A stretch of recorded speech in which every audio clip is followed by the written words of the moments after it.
Salam damai sejahtera. Senang berjumpa dengan saudara lagi.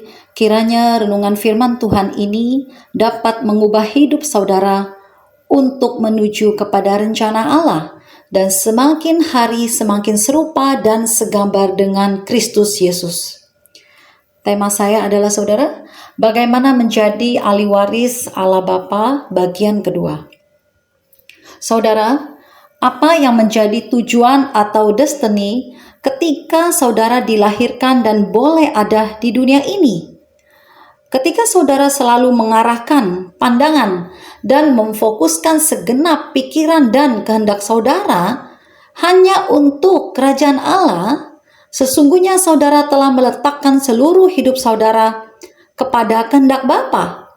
Dan ini adalah sebuah sikap dan tindakan yang betul-betul menyenangkan hati Bapa.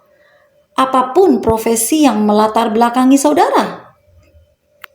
Mengapa saudara harus turut ambil bagian bagi kerajaan Allah? Di samping saudara tahu, itu adalah sebuah sikap yang menyenangkan hati Bapa. Karena merupakan suatu pondasi kehidupan yang sangat bermakna. Dan sebuah kekuatan yang dapat membentengi saudara agar tidak terseret arus dunia atau sikap keduniawian yang semakin hari semakin kuat dan deras, yang tentu saja dalam hal ini guna menyeret anak-anak Tuhan agar mengalihkan perhatian dan pandangannya dari perihal kerajaan Allah dan menahan orang-orang di luar Kristen untuk tidak berusaha lagi mengenal atau tertarik kepada jalan kebenaran itu, yaitu Yesus Kristus yang adalah Tuhan dan Juru Selamat bagi manusia. Cara dunia atau tawaran-tawaran dunia yang seakan lebih menarik, sampai-sampai seseorang menggunakan dan menghalalkan cara-cara dunia untuk mencapai kepuasan dan keuntungan serta kebahagiaan, sehingga telah mengabaikan hal kerajaan Allah dan tidak lagi mengedepankan kerajaan Allah dan kekudusannya. Mengapa dapat terjadi demikian, saudara? Karena iblis telah berhasil menipu daya cara berpikir mereka, cara memandang mereka, di mana mereka hanya diarahkan pada yang kelihatan saja dan yang indah-indah saja. Iblis berusaha menyembunyikan pengetahuan yang tidak terlihat itu, yaitu pengetahuan alam roh, saudara, yang dapat membawa seseorang untuk hidup di dalam roh, yang akan membawa seseorang semakin dekat dan intim dengan Tuhan, dan membawa kepada kekekalan. Untuk menjadi ahli waris Allah Bapa memang tidaklah mudah. Tetapi jika saudara telah mengubah destiny hidup saudara, dan saudara mengerti apa fungsinya sebagai ahli waris, dan saudara benar-benar adalah pribadi yang mau dibentuk sesuai dengan kehendak Bapa, dapat taat dan setia, saya pikir tidaklah sukar dan semua menjadi mudah karena Tuhan yang menyertai saudara. Memang semua orang ketika menerima dan percaya kepada Kristus sungguh-sungguh adalah anak-anak Allah dan semua berhak atas janji-janji Allah. Tapi bagaimana untuk meraih dan menempuh perjalanan tersebut agar dapat masuk ke dalam tanah perjanjian tersebut? Saudara tentunya harus masuk dan mengikuti standar dan kriteria Allah, bukan standar dan kriteria dunia yang dipakai. Juga bukan suara manusia atau suara dunia yang diikuti, tetapi suara Roh Allah dan hikmat dari Roh Allah yang harus saudara ikuti dan menjadi barometer bagi hidup saudara. Menjadi ahli waris berarti diberikan kuasa atau otoritas, menerima pengurapan dari Allah, diberikan tugas oleh Allah, menjadi alat kemuliaan Allah sebagai imamat rajani, memerintah di alam roh dan alam nyata, saudara, guna memperluas kerajaannya agar surga dipenuhi orang-orang kudusnya. Dan untuk menjadi ahli waris, saudara harus melakukan juga apa yang dilakukan Kristus. Saudara harus serupa dan segambar dengan Kristus. Bukankah Kristus Yesus adalah ahli waris Allah Bapa yang telah menerima karunia sulung roh? Jika saya mengajak saudara untuk menjadi ahli waris Allah, berarti saudara adalah calon-calon ahli waris Allah Bapa yang nantinya akan benar-benar menerima karunia sulung roh dari Allah. Jika saudara taat dan setia dan mau melakukan step demi step untuk menuju kepada janji-janji Allah yang akan membawa saudara benar-benar berhak sebagai ahli waris Allah Bapa dan layak memperoleh warisan anak sulung atau karunia sulung roh dari Allah Bapa saudara. Sama seperti yang Yesus Kristus alami sebagai yang paling sulung dari semua saudaranya. Dan Yesus adalah yang paling sulung dari segala sesuatu dan lebih utama dari segala yang diciptakan. Mari saudara kita lihat kitab Kolose 1 ayat 15 sampai dengan 17. Ayat yang ke-15. Ia adalah gambar Allah yang tidak kelihatan, yang sulung, lebih utama dari segala yang diciptakan. Ayat 16. Karena di dalam Dialah telah diciptakan segala sesuatu yang ada di sorga dan yang ada di bumi, yang kelihatan dan yang tidak kelihatan, baik singgasana maupun kerajaan, baik pemerintah maupun penguasa. Segala sesuatu diciptakan oleh Dia dan untuk Dia. Ayat yang ke-17, Ia ada terlebih dahulu dari segala sesuatu dan segala sesuatu ada di dalam Dia. Dan yang dimaksud dengan yang sulung di sini saudara, bukan menunjukkan urutan kelahiran, tetapi yang sulung menunjukkan suatu tingkatan sebagai kepemilikan hak atas warisan. Dan pada konteks ayat yang ke-17 dikatakan, ia ada terlebih dahulu dari segala sesuatu. Ini mengartikan bahwa Yesus sudah ada sebelum dunia ini dijadikan atau diciptakan. Dan Yesus adalah firman itu sendiri yang bersama-sama dengan Allah Bapa. Dan dikatakan segala sesuatu ada di dalam Dia. Berarti Yesus adalah juga terlibat di dalam penciptaan dunia ini saudara. Oleh karena itu Yesus dikatakan Tuhan. Dan Yesus dikatakan juru selamat karena firman itu telah menjadi manusia yang datang ke dunia ini sebagai terang dunia untuk menyelamatkan dan menebus dosa manusia. Dan ini menunjukkan selain Yesus sebagai pencipta, Yesus juga diciptakan saudara. Tetapi apa yang membedakan Yesus dengan manusia biasa saudara? Yesus dikandung oleh Roh Kudus melalui rahim seorang perawan suci Maria.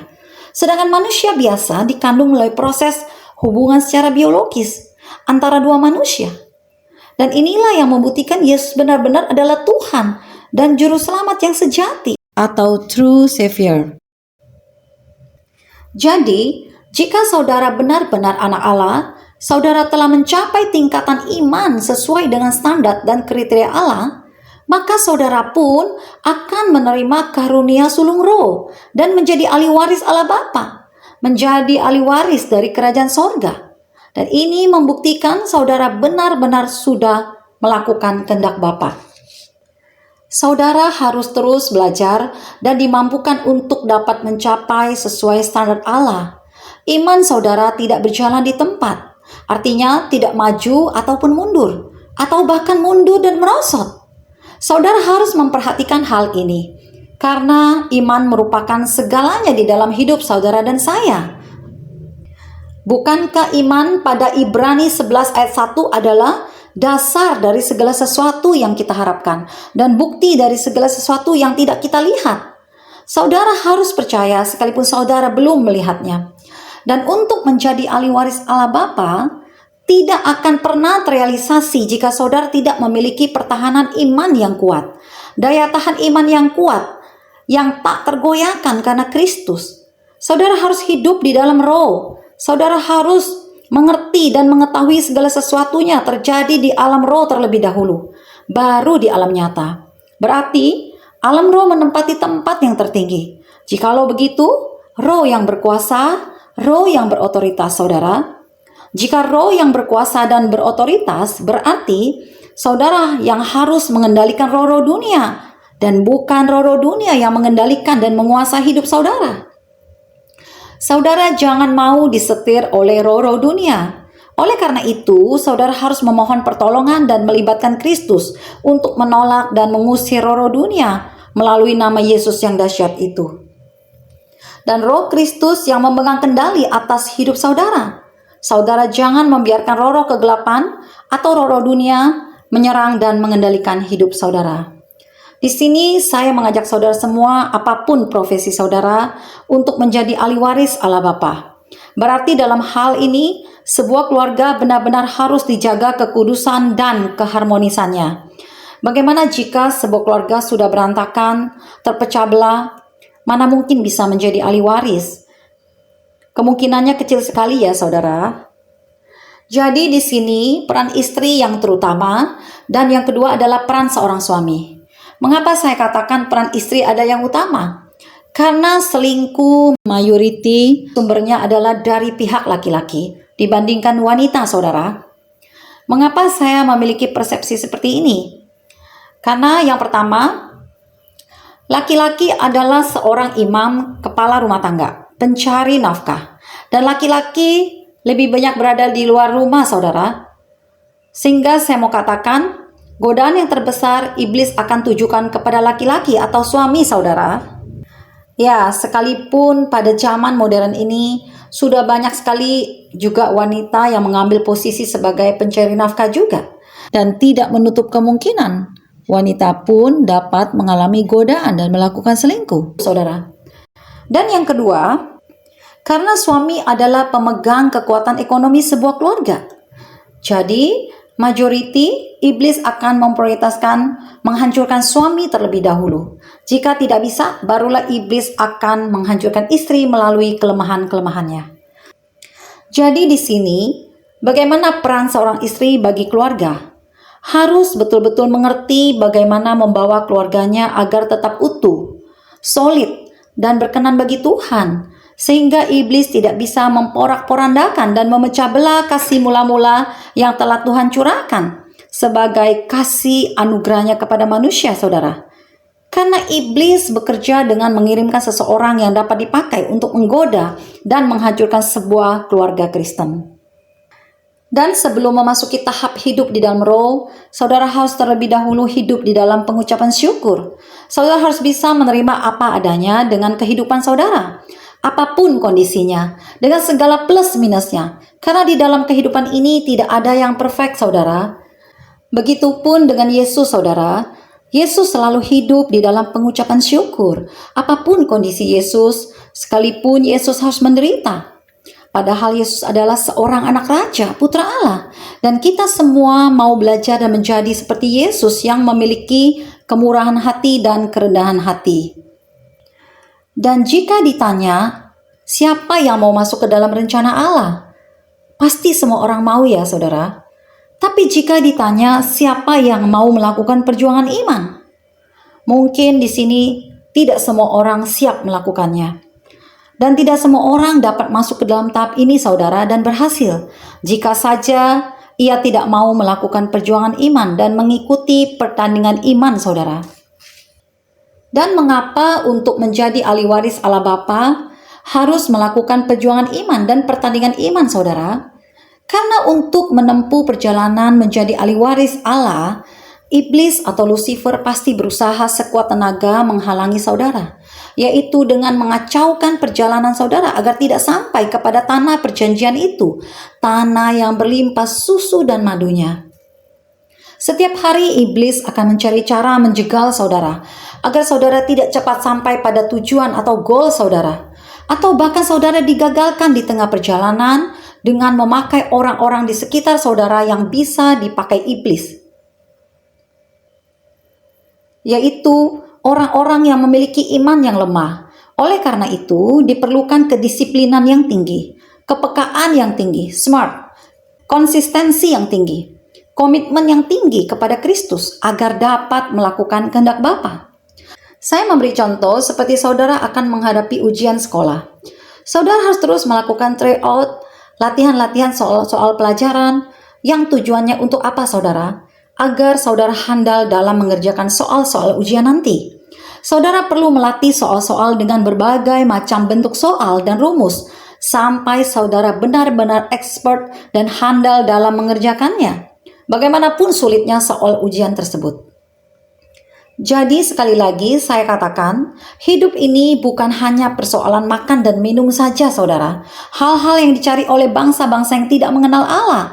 Tetapi saudara harus berpikir bagaimana saudara dapat masuk ke dalam rencana Allah, menjadi ahli waris Allah Bapa. Hal itulah yang dikehendaki Bapa di surga. untuk menggenapi janji-janjinya kepada saudara semua. Di sini saya mengajak para istri atau suami jeli dan peka, smart dalam melihat permasalahan rumah tangganya. Apa yang terjadi?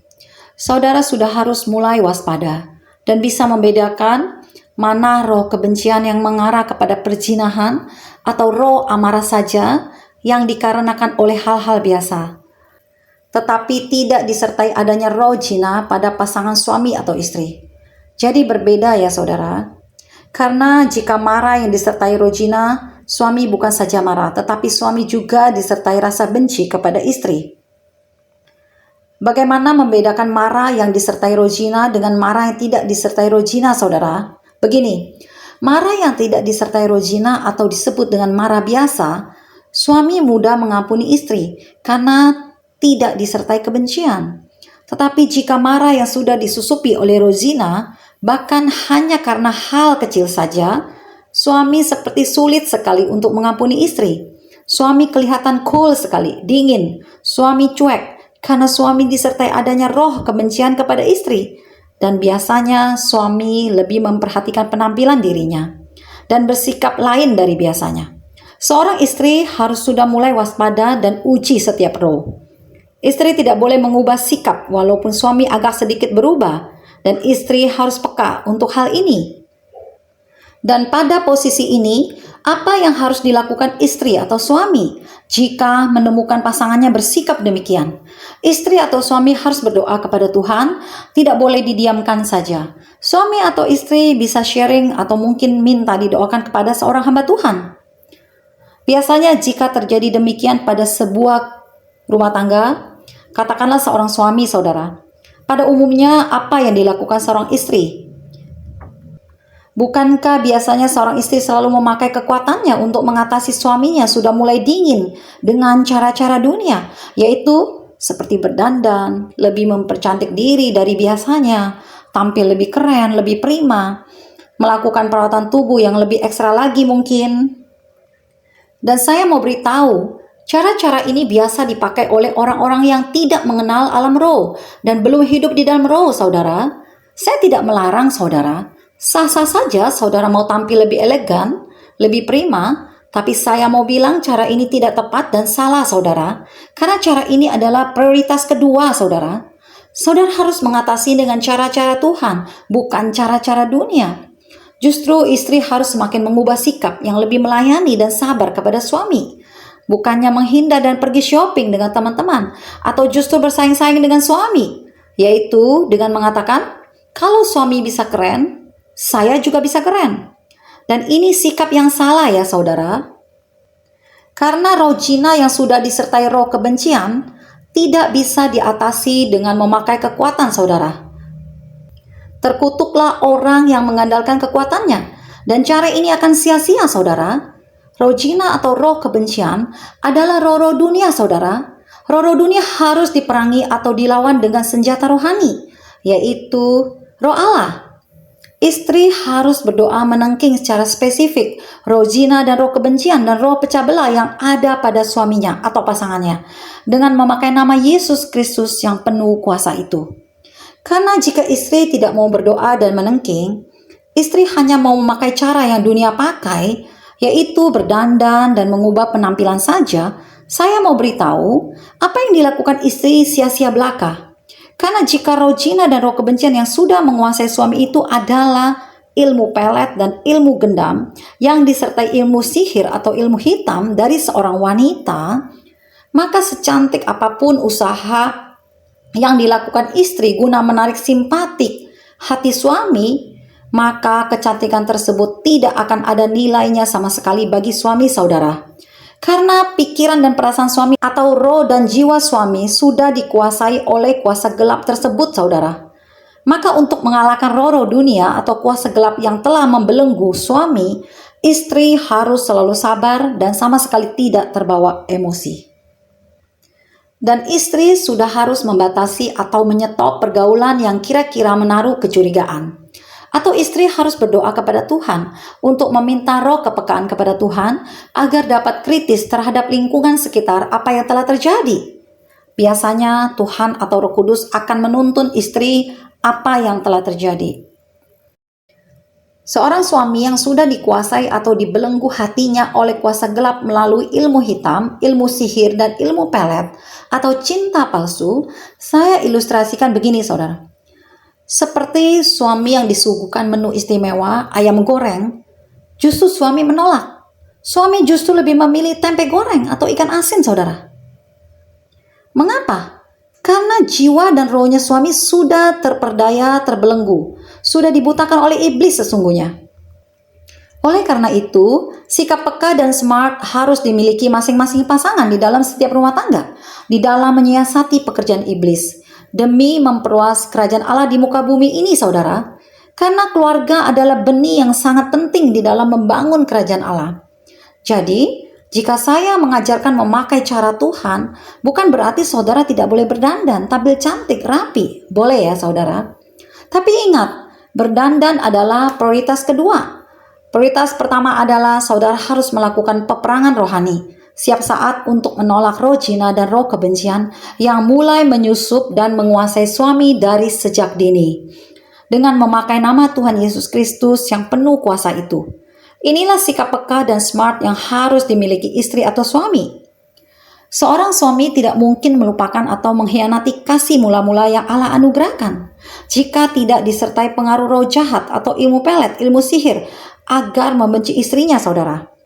Jadi, sekalipun ada seorang wanita yang sudah merehab seluruh fisiknya sedemikian rupa untuk menggoda suami orang lain, jika tanpa disertai kuasa gelap, ilmu hitam, ilmu pelet yang bekerja, seorang suami tidak mungkin mengingat-ingat lagi wanita tersebut. Seorang istri harus cerdas melihat perubahan suaminya. Begitupun sebaliknya saudara, suami terhadap istri. Seseorang yang sudah mengubah tujuan hidupnya, biasanya peka akan hal ini. Roh mereka tidak mudah untuk ditunggangi. Ini terjadi jika mereka benar-benar fokus pada kerajaan Allah. Jadi maksud saya di sini, suami atau istri yang merasakan ada yang tidak beres pada jiwanya, pikiran, hati, dan perasaannya, ia harus memiliki sikap keterbukaan untuk menceritakan isi hatinya kepada pasangannya, apa yang sedang dirasakan. Dan mereka harus saling mendoakan jika melihat pasangannya dalam kondisi lemah, bukan justru dimarahi dan dicaci maki dengan kata-kata kasar mungkin. Sikap kesadaran inilah yang perlu dibentuk dan ditegakkan di dalam keluarga saudara. Bukannya justru ketika perasaannya sedang beralih kepada lain hati, malah justru dipendam atau didiamkan atau justru malah diikuti. Karena jika pikiran atau perasaan tersebut dibiarkan terus, maka akan menghasilkan sebuah keinginan. Jika pikiran itu sudah memiliki suatu keinginan, maka telah melahirkan dosa, saudara. Jadi sebelum saudara melahirkan dosa, saudara harus mengusir atau minta istri untuk mendoakan. Ini adalah cara dan sikap untuk menggagalkan pekerjaan iblis di dalam rumah tangga saudara. Tindakan-tindakan di atas sebenarnya adalah tindakan-tindakan untuk melatih iman saudara agar terus naik level. Saya tahu ini tidak mudah untuk dilakukan karena seperti saudara sedang menyakiti diri saudara sendiri. Dan saudara harus melakukannya demi mempertahankan rumah tangga saudara agar tetap utuh dan demi menyenangkan hati Tuhan. Karena apa yang sudah dipersatukan tidak boleh dipisahkan demi kerajaan Allah saudara. Karena jika rumah tangga saudara terpecah-pecah, maka seseorang akan sulit untuk fokus kepada kerajaan Allah. Karena perjuangannya akan semakin berat untuk melakukan kehendak Bapa. Apalagi untuk menikmati janji-janji Allah, yaitu menjadi ahli waris Allah Bapa, akan semakin penuh tantangan dan hambatan saudara. Buktikan, jika saudara memang benar-benar mengasihi Tuhan, saudara harus sungguh-sungguh melepaskan keinginan daging tersebut, yaitu roh-roh dunia, seperti roh zina, roh kebencian. Dan hidup di dalam kasih karunia Allah bukan hidup hanya untuk diri sendiri saudara, tetapi hidup untuk Tuhan dan sesama. Karena hidup saudara bukan milik saudara lagi, tetapi milik Kristus ketika saudara sudah ditebus oleh Kristus. Hidup di dalam kasih karunia Allah, apapun yang saudara inginkan, seperti halnya yang dicari bangsa-bangsa yang tidak mengenal Allah pun, seperti kebutuhan jasmani, Tuhan akan berikan.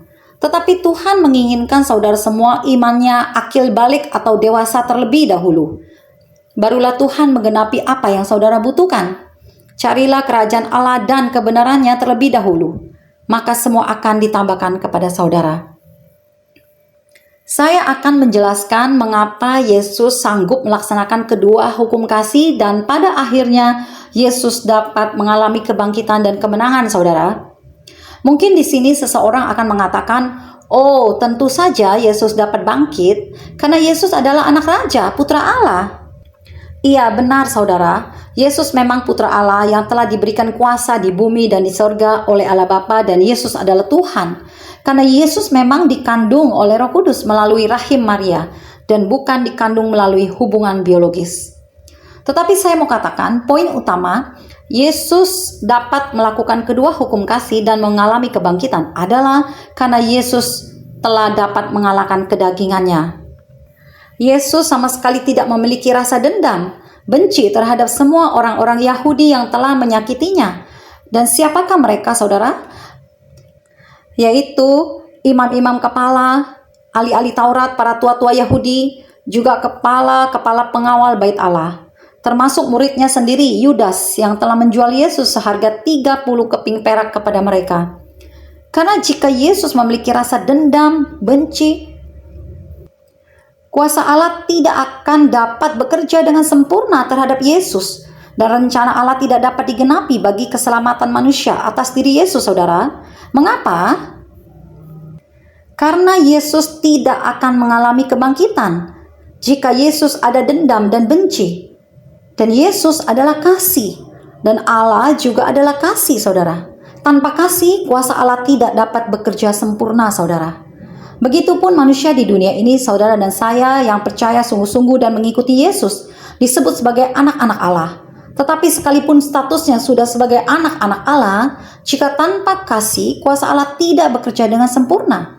Artinya, saudara dan saya tidak akan mengalami kebangkitan, pemulihan, dan melihat mukjizat dalam hal apapun di dalam kehidupan saudara, jika tidak dilandasi kasih. Karena kita semua tahu, segala hal di dunia ini akan berakhir, nubuatan akan berakhir, karunia dan pengetahuan akan berakhir, segala kehebatan yang saudara miliki akan berakhir. Artinya semua ini tidak satu pun dapat dibawa ketika saudara dan saya meninggal nanti. Tetapi kasih tiada berkesudahan, saudara, dan kekal sifatnya. Artinya kasih dan kebaikan yang saudara dan saya tabur ketika hidup di dunia ini akan terus dibawa sampai ke surga nanti, ketika saudara dan saya pulang ke rumah Bapa. Kasih dan kebaikan yang saudara tabur disebut sebagai upah atau pahala. Dengan upah dan pahala inilah seseorang akan menerima mahkota abadi, yaitu mahkota kehidupan di surga nanti. Dan ada 4 hal yang dilakukan Yesus sehingga Yesus dikatakan sanggup dan mampu melaksanakan kedua hukum kasih, yaitu yang pertama, Yesus mengucap syukur. Kedua, Yesus hidup di dalam roh. Ketiga, Yesus mengampuni. Keempat, Yesus hidup di dalam kekudusan. Saya akan bahas poin pertama, saudara, yaitu Yesus mengucap syukur. Saudara, Yesus Kristus hidupnya selalu diwarnai dengan ucapan syukur. Bahkan pada saat di mana Yesus harus mengalami hal terberat sekalipun, suatu kondisi di mana Yesus harus mengalami pengkhianatan dari muridnya sendiri, yaitu Yudas. Yesus harus dibenci, Yesus harus diolok-olok, Yesus harus disiksa dan dengan dicambuk dan disalib. Dan Yesus sudah mengetahuinya sebelum semua itu terjadi, saudara. Dan Yesus katakan pada kitab Lukas 22 ayat 22 adalah, sebab anak manusia memang akan pergi seperti yang telah ditetapkan, akan tetapi celakalah orang yang olehnya ia diserahkan. Dan apa bukti Yesus mengucap syukur? Pertama adalah pada hari raya roti tidak beragi, Yesus mengadakan perjamuan malam Paskah dengan murid-muridnya. Dan mari saudara kita lihat kitab Lukas 22 ayat 15, 17 sampai dengan 19. Dan pada ayat ke-15 katanya kepada mereka, "Aku sangat rindu makan Paskah ini bersama-sama dengan kamu sebelum aku menderita." Ayat ke-17, kemudian ia mengambil sebuah cawan, mengucap syukur lalu berkata, "Ambillah ini dan bagikanlah di antara kamu." Ayat ke-18, Sebab aku berkata kepada kamu, mulai dari sekarang ini aku tidak akan minum lagi hasil pokok anggur sampai kerajaan Allah telah datang. Ayat 19, lalu ia mengambil roti, mengucap syukur, memecah-mecahkannya dan memberikannya kepada mereka. Katanya, inilah tubuhku yang diserahkan bagi kamu, perbuatlah ini menjadi peringatan akan aku. Ini membuktikan bahwa Yesus telah mengetahui bahwa ia akan menderita dan akan meninggalkan murid-muridnya, dan peristiwa ini tidak akan terulang lagi sampai kerajaan Allah telah datang. Maksudnya adalah saudara, sampai Yesus nanti naik ke surga dan memerintah di dalam kerajaan surga. Begitupun dengan murid-muridnya akan pergi ke tempat di mana Yesus pergi, yaitu surga kekal. Di sana mereka akan bertemu Yesus kembali dan melakukan perjamuan kudus. Dan bukti kedua Yesus mengucap syukur adalah setelah mengadakan perjamuan malam Paskah, Yesus pergi ke Bukit Zaitun, yaitu di Taman Getsemani, untuk berdoa. Yesus berlutut dan berdoa dan berkata, mari saudara kita lihat kitab Lukas 22 ayat 42. Ya Bapakku, jikalau engkau mau, ambillah cawan ini daripadaku, tetapi bukanlah kehendakku, melainkan kehendakmu lah yang terjadi. Saudara, pada saat Yesus berdoa, kita melihat di sini ada suatu sikap kepasrahan pada diri Yesus, saudara. Di satu sisi, Yesus mengatakan kepada Allah Bapa, ambillah penderitaan ini dari dirinya, jika Bapa mau. Yesus katakan ini karena ketakutan yang ada pada diri Yesus, saudara. Tetapi Yesus tetap menginginkan kehendak Bapa yang terjadi, bukan kehendak Yesus. Jadi di sini Yesus tetap mengucap syukur, apapun yang akan terjadi kepada dirinya, jika itu adalah kehendak Bapa. Sekalipun ia harus menderita, saudara. Inilah sikap menerima apa adanya pada diri Yesus yang patut diteladani, saudara. Dan pada kitab Lukas 22 ayat 43 sampai dengan 44, maka seorang malaikat dari langit menampakkan dirinya kepadanya untuk memberi kekuatan kepadanya. Ayat 44, ia sangat ketakutan dan makin bersungguh-sungguh berdoa. Peluhnya menjadi seperti titik-titik darah yang bertetesan ke tanah. Sikap ketakutan dan rasa takut yang sangat pada diri Yesus, sampai-sampai Yesus dikatakan telah berkeringat darah, seperti titik-titik darah yang keluar pada pori-pori kulit Yesus, saudara. Ini menunjukkan suatu sikap kewajaran pada seorang manusia. Karena Yesus memang benar-benar 100% manusia dan 100% Tuhan. Jadi wajar saja jika Yesus mengalami rasa takut, saudara. Rasa ketakutan yang luar biasa. Sehingga Yesus harus mengalami seperti mengeluarkan titik-titik darah yang keluar pada pori kulit Yesus. Dan saudara bisa membayangkan bagaimana takutnya Yesus pada saat itu. Jadi ada 4 hal yang dilakukan Yesus sehingga Yesus telah mampu dan sanggup untuk melakukan kedua hukum kasih itu. Yaitu Yesus mengucap syukur, saya sudah jelaskan tadi. Yesus hidup dalam roh, Yesus mengampuni, Yesus hidup di dalam kekudusan. Sekarang saya akan jelaskan poin kedua, saudara. Yesus hidup di dalam roh. Bagaimana sikap Yesus dan apa yang Yesus lakukan sehingga Yesus dikatakan telah hidup di dalam roh, saudara? Mari saudara kita lihat kitab Lukas 22 ayat 53, apa yang Yesus katakan kepada imam-imam kepala pengawal bait Allah serta tua-tua Yahudi yang datang menangkap Yesus. Firman Tuhan berkata, padahal tiap-tiap hari aku ada di tengah-tengah kamu di dalam bait Allah, dan kamu tidak menangkap aku. Tetapi inilah saat kamu, dan inilah kuasa kegelapan itu. Saudara, di sini Yesus mempertanyakan mengapa ketika Yesus mengajar di bait Allah, Yesus ada bersama-sama dengan para imam kepala pengawal bait Allah, dan tua-tua orang Yahudi, dan mereka tidak mau menangkap Yesus. Di sini saya mau menjelaskan bahwa para imam kepala, ahli Taurat, dan tua-tua Yahudi semakin hari semakin timbul rasa iri hatinya terhadap Yesus, saudara. Setelah melihat Yesus cakap di dalam memberitakan kerajaan Allah, dan melihat Yesus diperlengkapi kuasa, dan ditambah lagi Yesus banyak melakukan mujizat-mujizat, sehingga membuat pengikut Yesus semakin bertambah banyak.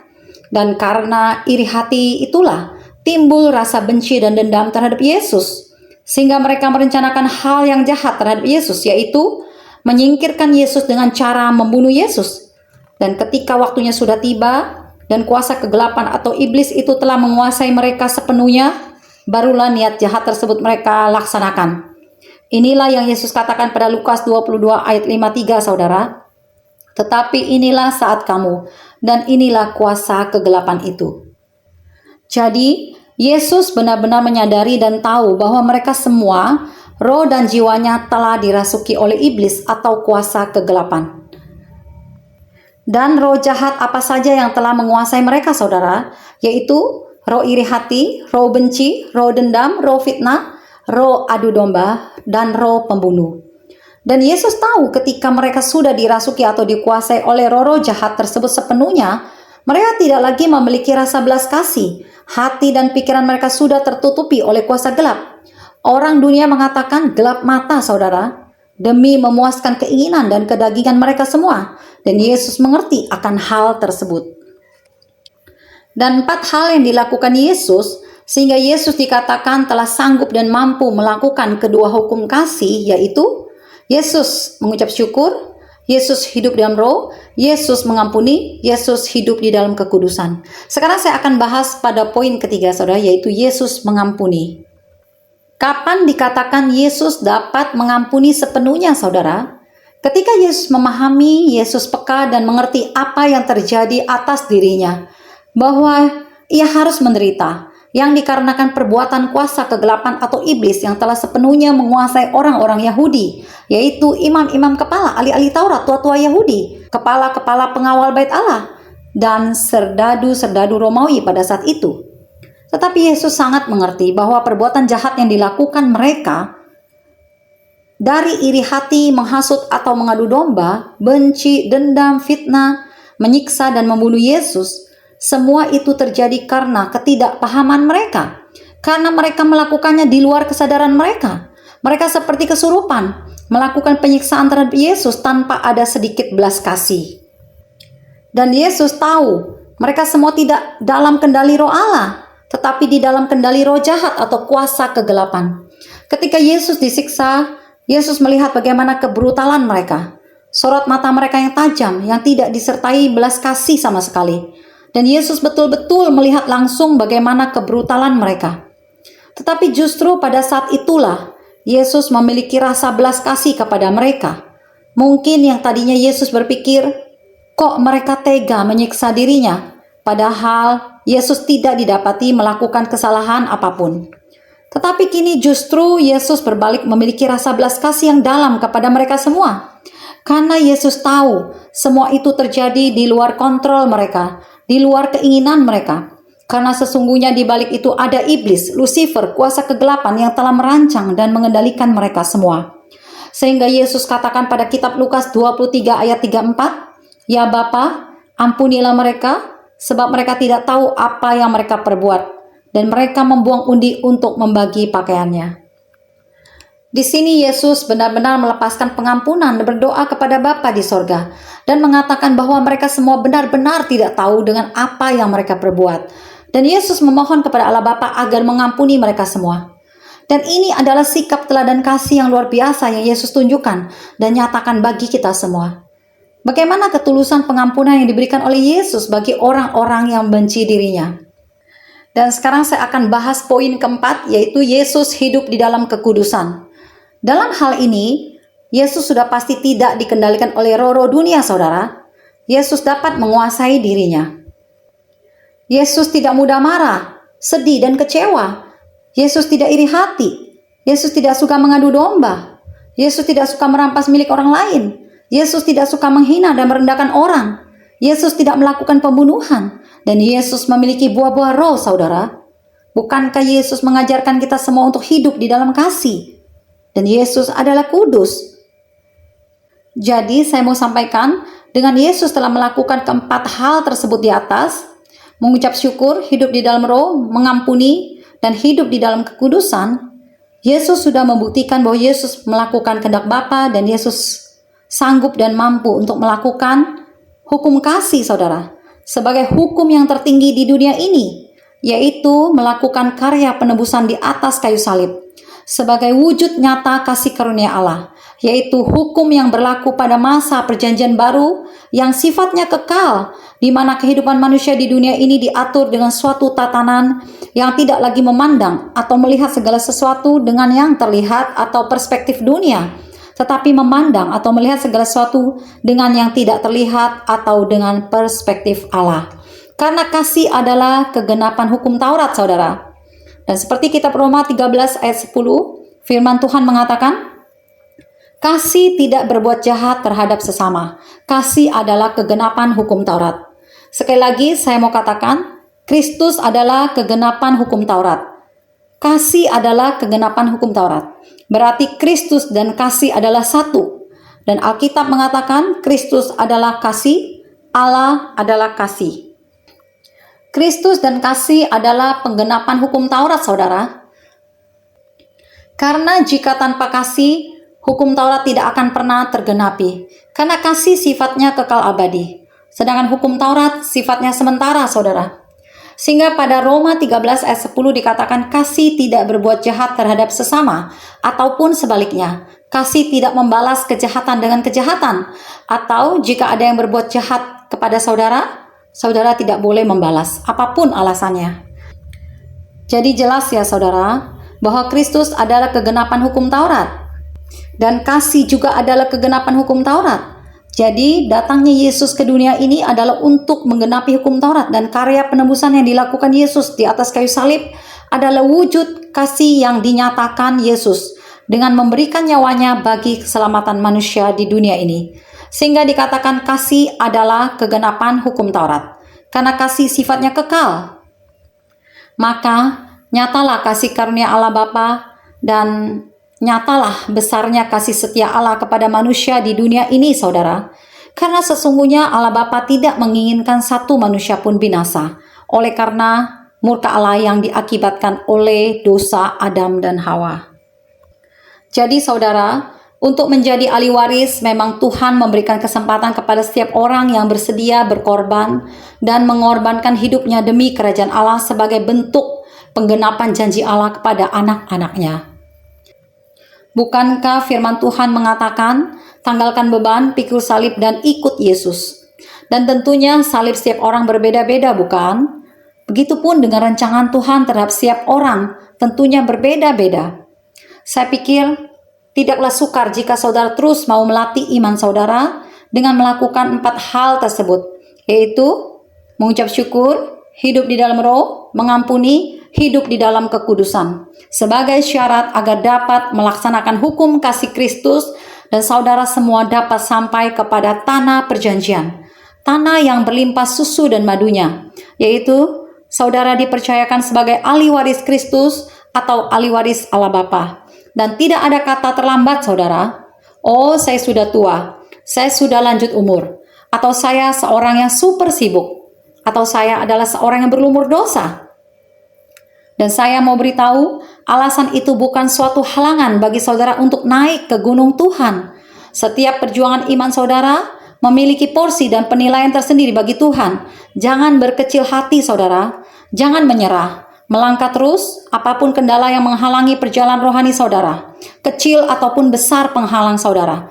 Jangan sampai membuat iman saudara menjadi kendor dan tawar hati. Percaya dan terus percaya saudara, karena ini adalah zaman akhir, di mana saudara dan saya sedang memasuki masa penggenapan. Kedatangan Kristus sudah dekat saudara, dan sinar kemuliaan Allah telah menanti saudara semua. Dan inilah yang dimaksud dengan perjuangan iman atau pertandingan iman saudara. Pastikan dengan terus dan tanpa henti berdoa, saudara pasti akan keluar sebagai pemenang, bahkan lebih dari pemenang. Segala kemuliaan hanya bagi Allah Bapa, Allah Putra, Allah Roh Kudus, di dalam nama Tuhan Yesus Kristus. Haleluya, amin. Tuhan Yesus memberkati.